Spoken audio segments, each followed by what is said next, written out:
Founded in 1969 by the Church of Scientology, the Citizens Commission on Human Rights investigates and exposes psychiatric violations of human rights. From its international headquarters in Los Angeles, California, CCHR documents psychiatry's invasive and destructive practices and publishes its findings, making them available in some 15 languages. More than 12 million copies have been distributed to healthcare professionals, government officials, educators, and business leaders world over.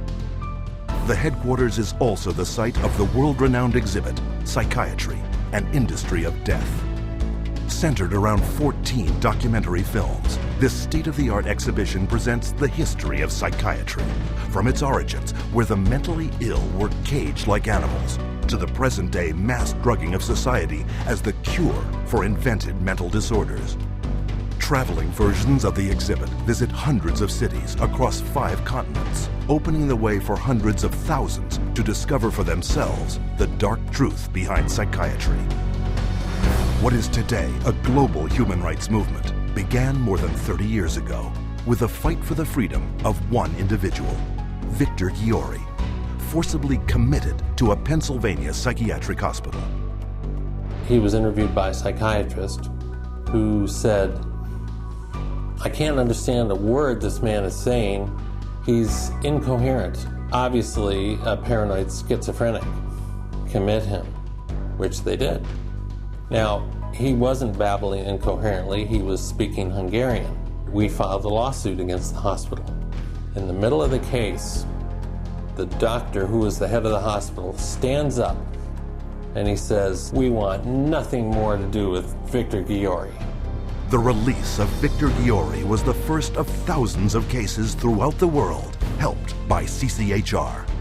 CCHR challenged involuntary commitment laws throughout the United States and internationally, and what we found was that people were being incarcerated without any legal rights. They had no right to an attorney. They could be drugged, shocked, lobotomized without their consent. Example, Australia, 1977, where CCHR exposed a psychiatric practice called deep sleep treatment. Patients were being knocked unconscious with a cocktail of barbiturates and other psychiatric drugs, and they were being subjected to electroshock treatment daily, sometimes twice daily, without their knowledge. Deep sleep treatment had led to 48 deaths. It was CCHR that investigated it, exposed it, and fought for over a decade until deep sleep treatment was banned. In South Africa, CCHR exposed psychiatric camps where mental patients were kept and brutalized and then farmed out as slave labor. In Italy, CCHR worked with legislators and the media, conducting raids on psychiatric hospitals, the conditions of which were barbaric, and CCHR got them shut down. In Japan, CCHR exposed the financial crimes of psychiatrists and hospitals that were defrauding the government and taxpayers. The guilty were tried, and the hospitals put out of business. And in the United States, CCHR uncovered a billion-dollar fraud in the nation's largest chain of private mental health facilities. 600 federal agents conducted raids across 20 states. Dozens of prosecutions ensued, millions of dollars in fines imposed, and the entire chain of corrupt hospitals was permanently closed. And behind many public warnings you see today about psychiatric drugs is CCHR. CCHR has documented the side effects of these drugs, has taken evidence to the FDA, has gone to Congress, has obtained congressional hearings. It took 13 years before the FDA finally admitted that those drugs can cause suicide and issued black box warnings. We got 9 state laws passed. Following that, it was the introduction of the Child Medication Safety Act in 2004.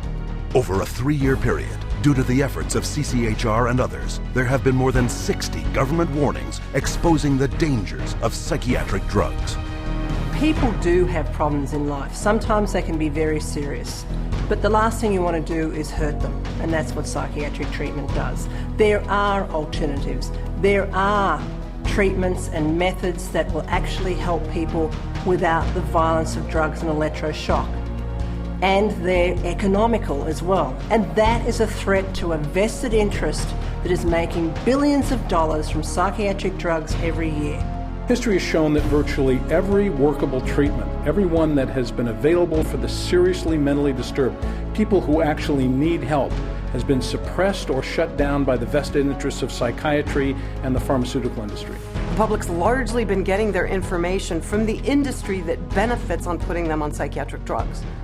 It's an advertising campaign. It's not science, it's marketing. CCHR is causing things to change by being champions for a growing number of well-intentioned people who are risking their professional careers to speak up against the abuses of psychiatry.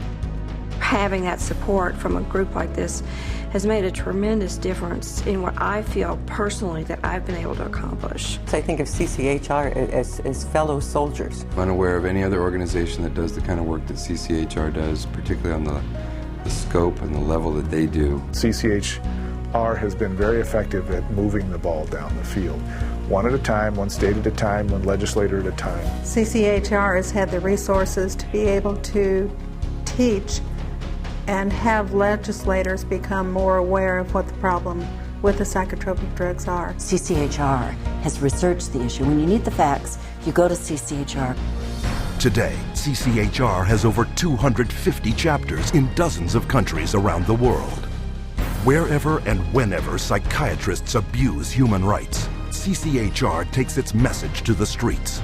From the United States to Japan, and from Canada to the United Kingdom, prominent members of CCHR lead marches to secure the protection and freedom from psychiatric abuse for everyone. It's essential that CCHR does their job and gets the support to do their job, because the extent to which they do, the whole vehicle that's out of control about psychiatry gets to be contained and gets to be eliminated.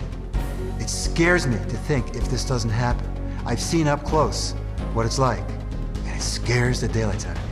You have 100,000 people electroshocked every year. You have 17 million children worldwide taking mind-altering drugs.